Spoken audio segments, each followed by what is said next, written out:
Bitwit's coverage of CES 2017 is brought to you by Fractal Design, MSI, and CableMod. Check out the links in the description below, or I will direct the next Star Wars film.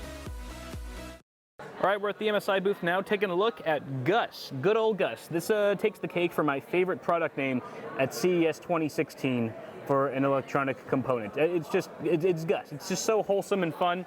I believe it stands for something. If you look at the spec sheet here, it's clearly an acronym, but I even asked some people at MSI, they were like, we don't know what the hell it stands for. So I like GUS. I'm just going to keep it like that. But basically what GUS is, he's kind of like the core, if you're familiar with at all with the core from Razer. Of course, this one's way better. You've got a GTX 1080 in here right now. This is an external GPU enclosure that you can actually connect to something like the Intel NUC over here via Thunderbolt 3 and essentially run high-end games off of a relatively low-powered system with a GPU of your choice. You can either do NVIDIA or AMD graphics inside of this thing. It does, again, connect via Thunderbolt 3, and the way this is getting powered here is a 500-watt built-in power supply, which is 80+ gold certified. Obviously, the NUC can't drive a GTX 1080, so that's how they solved the issue there. There's also a couple connectivity options in the back. You do get USB 3.0 Type A and Type C. I believe there's 2 Type A ports and 1 Type C port, which is always nice to see. You've got plenty of ventilation at the top here.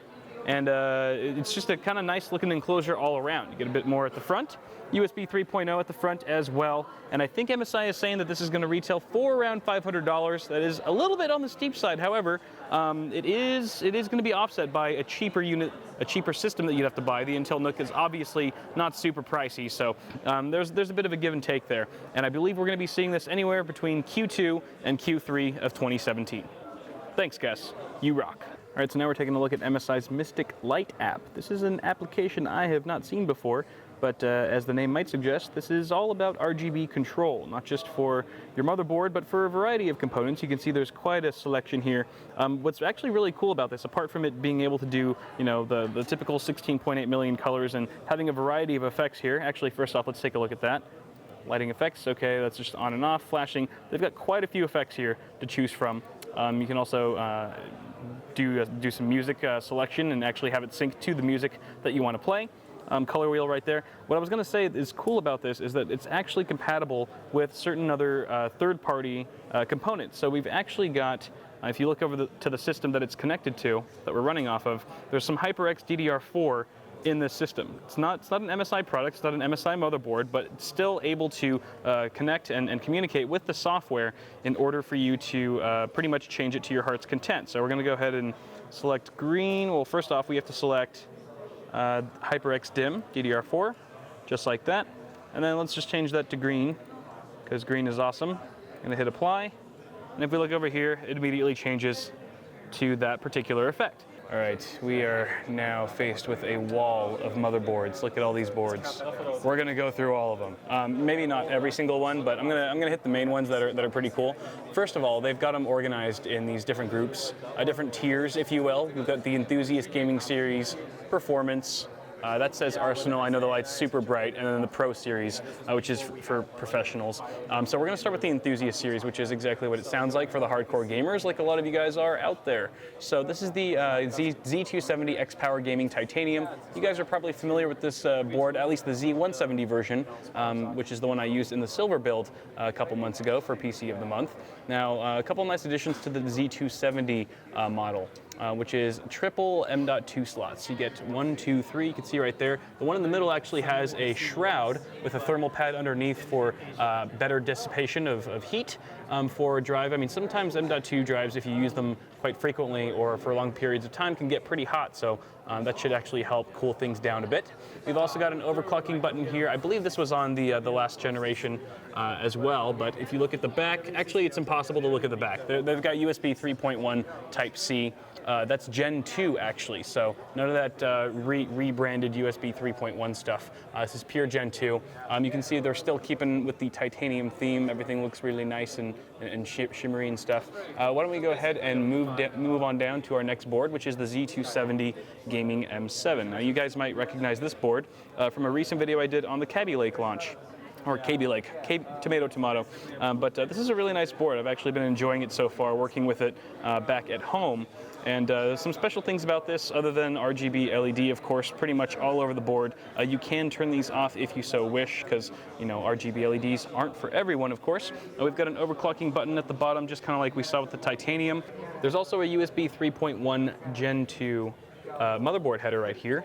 It is completely built in. It's really nice. The titanium doesn't even have that. There's also a Type-C version of that on the back, also Gen 2. Again, I can't really show you that because it's we're kind of in a corner here.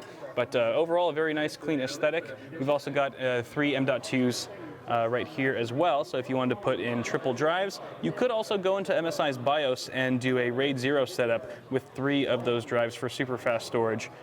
Worth it. And you've also got steel-plated turbo U.2 right here on the motherboard next to your SATA ports.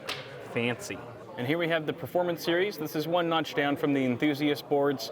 Still very full-featured and whatnot, but maybe slightly more affordable as well.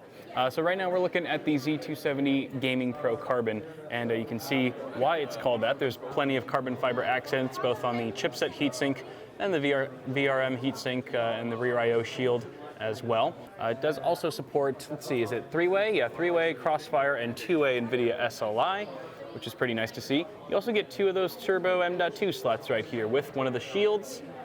One shield right there. It does have plenty of RGB LEDs on it, maybe not quite as much as the M7, but still definitely enough to kind of give your chassis and your system a nice look and feel for customizability and things like that.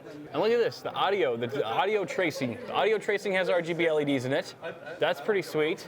And even behind the board, all right, so you get kind of a nice effect on the side of the board, and the LEDs are actually right-angled, pointed towards the camera right now, so they kind of emit onto the chassis. They don't get completely blocked by the PCB itself. Also in the Performance Gaming series, we have the Z270 Crate Gaming. And this is a kind of a mid-range board, maybe more mainstream than some of the other Enthusiast boards we just checked out. But you can see it's black and white. It's got kind of a really nice, I don't know, this is kind of like an aggressive winter theme. I'm not exactly sure how to describe it, but you don't see too many white PCBs, especially with this kind of aggressive design, so that's pretty interesting. You get some branding on the side there on the I/O shield, or the I/O cover. And if you take a look at the PCIe slots, it's probably the most unique thing about the board is that these are actually water dipped, or hydro dipped is what they're saying. So they use a water transfer type of technique to actually spice up the look of the PCIe slots. Of course, you wouldn't be able to see this if your graphics card was installed, but most people who are only going to be having one card in here can still see the rest of those slots there. Now here we have pretty much the only mini ITX board on the wall. This is the Z170i Gaming Pro Carbon AC. As the name suggests, it does come with built-in AC Wi-Fi. You can see the antennas poking out right there. Very nice to see. You've also got carbon fiber accents on the VRM heatsink, as well as the chipset heatsink. And it's a pretty nice board overall. I do like the fact that it's color neutral. It also has an M.2 slot. I don't see it on the front here, which means it must be on the back. So again, this is one of those triple threat mini ITX boards. It's got M.2, color neutral, and Wi-Fi all in one little package. So that's pretty sweet.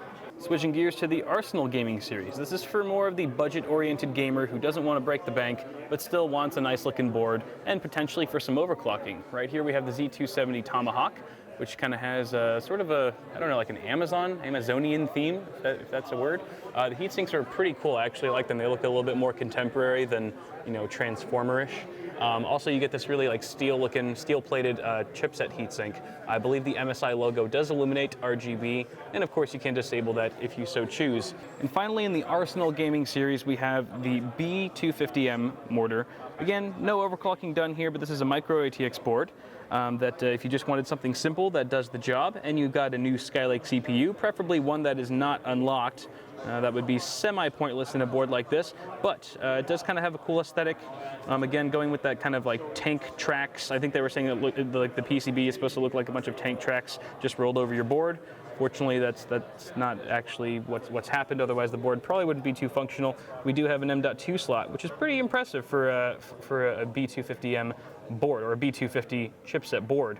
that is NVMe as well, so you do get some high storage or high-speed storage connectivity for a board at a relatively low price point. And finally, we have our Pro Series. This is more targeted at working professionals, those who are doing content creation. You can also do some pretty heavy-duty gaming with these boards. However, they're not exactly tailored for that. They have really high endurance and very reliable components that are built in. And there are 3 options here, the bottom one here being Mini ITX, the other 2 are ATX. And if you were curious about the names, we've got the Z270 SLI Plus, the Z270 PC Mate, and the Mini ITX board, which is the B205i Pro. All right, guys, so I have saved the 2 motherboards that I am excited for last. So here we have 2 Ryzen boards. These are AM4 socketed motherboards from MSI, of course. We've got the X370 X-Power Gaming Titanium over here, and then the B350 Tomahawk. So you can see here we've got the new socket type for AM4.